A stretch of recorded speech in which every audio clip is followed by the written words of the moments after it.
নমস্কার, আমি মামের স্বপ্নে নতুন একটা পর্বে সবাইকে স্বাগত জানাচ্ছি। আর আজকে একটা খুশির দিন, কারণ বাবা মার সাথে এসেছি, মানে শ্বশুর শাশুড়ির সাথে প্রথমবার শ্বশুরবাড়ির সবাইকে নিয়ে ভগবানের একটা স্থানে ঘুরতে এসেছি আমাদের রাজ্যের মধ্যে। তো কোথায় গিয়েছি না গিয়েছি পুরো পর্বটি আমার সঙ্গে থাকুন, আশা করছি পুরো পর্বই আপনাদের খুব ভালো লাগবে। আর এখন অবধি যারা আপনাদের চ্যানেল সাবস্ক্রাইব করেনি, চ্যানেলটিকে সাবস্ক্রাইব করে আমার পাশে থাকুন, আমাকে আরও বেশি বেশি করে সাপোর্ট করুন। আশা করি সবে নতুন ভিডিও দিয়েছি কদিন, 3 দিন 4 দিন, তার মধ্যে দেখলাম 18টা সাবস্ক্রাইবার, মানে আমার এখনও পর্যন্ত দেখা চোখে, এরপরে আমি দেখিনি। তো ভালো লেগেছে খুব যে 18 জন সাবস্ক্রাইবার। তো সমস্ত দর্শক বন্ধু আমার পাশে থাকলে আমার খুব ভালো লাগবে। আর সবথেকে আজকে বেশি খুশি লাগছে এই কারণেই, সবাই তো বরের সঙ্গে আলাদা আলাদাভাবে প্রথমবার ঘুরতে যায়, আর আমি প্রথমবার একদম শ্বশুর শাশুড়ির সঙ্গে বাড়ির মানে ননদের বর সব মানে যাটা সবার সঙ্গেই এসেছি। তো আরও বেশি ভালো লাগছে। আর এখন কিছু বলার নেই, আর বাদবাকি তো দেখাবো যে কোথায় কি যাচ্ছি না যাচ্ছি। নগর পৌঁছে গিয়েছি, আরও অনেক কিছু দেখাবো, অনেক কিছু দেখানোর আছে। তো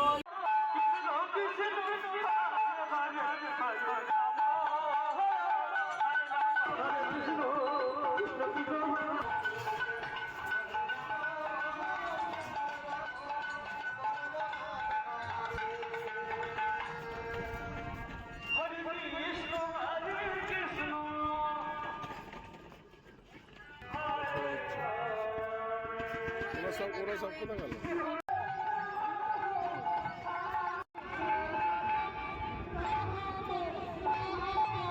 সুন্দরবনে গেলে কি সুন্দর হাত দেওয়ার কোনো পজিশন নেই, পুরো না পুরো প্যাক আপ না।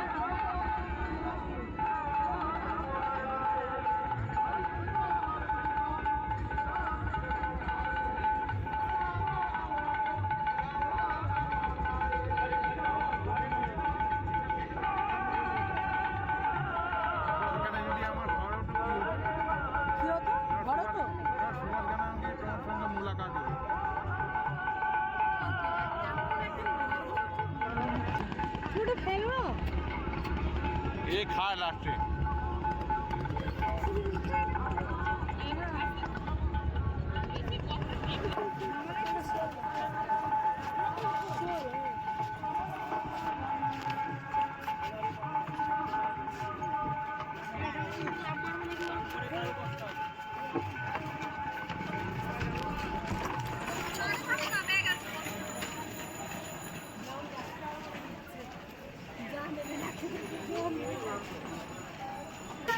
সমস্যার সমাধান আছে।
এইমাত্র ভগবানের প্রসাদ খেয়ে বেরোলাম, তাই আপনারা তো সবকিছুই দেখতে পেলেন। তাই পর্বটা বেশি বড় করছি না, পর্বটা এখানেই শেষ করছি। আর দেখা হবে নতুন কোনো পর্বে। আপনারা ভালো থাকবেন, সুস্থ থাকবেন, এইভাবে আমার পাশে থাকুন, আমাকে সাপোর্ট করুন, এটাই চাইবো।